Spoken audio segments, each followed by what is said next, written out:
आओ, जय जोहार, जय छत्तीसगढ़ संगवारी हो। आपन के स्वागत है। हाची।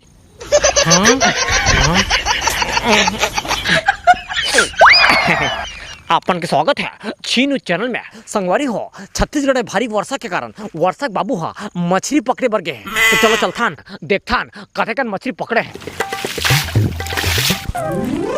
ए काका सुन तो, मैं तोर इंटरव्यू ले रहा छीनू से। तो सबसे पहले ते तोर नाम बता। What is your name? मोर नाम अजगर सिंह बहरूपिया है साहेब। ताजगर भाई, आपन ये बताओ कि आपन मछली छींचे बार कब से सीखे हो? जब मैं है बचपन में छोटे रहे ता हमर बाबा सन में है मछली छींचे बर चाहो तो संजात सीख गयो साहेब। अच्छा, तो आप मतलब मछली पकड़े प्रारंभिक शिक्षा अपन बाबा से मिली से? हाँ, ओकरे से मिली रही से। आओ मैं है राज्य स्तरीय मछली प्रतियोगिता में भी भाग ले रहे हैं। ओमा में है फर्स्ट आए रहे हम साहेब।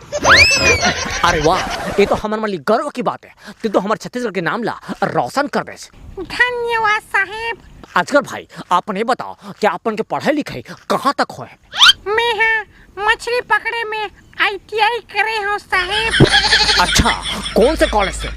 टेंगना मछली विश्वविद्यालय से। अच्छा, तो आपन के फेवरेट मछली कौन से है? मोर फेवरेट मछली लुदवा हरे। काबर क्यों मैं काटा नहीं रहा है तो ला खाए में बड़ मजा आथे। खट्टन ज्यादा अच्छा मीठा थे कि मसाला में? खट्टन ज्यादा मीठा थे मोला तो। अच्छा।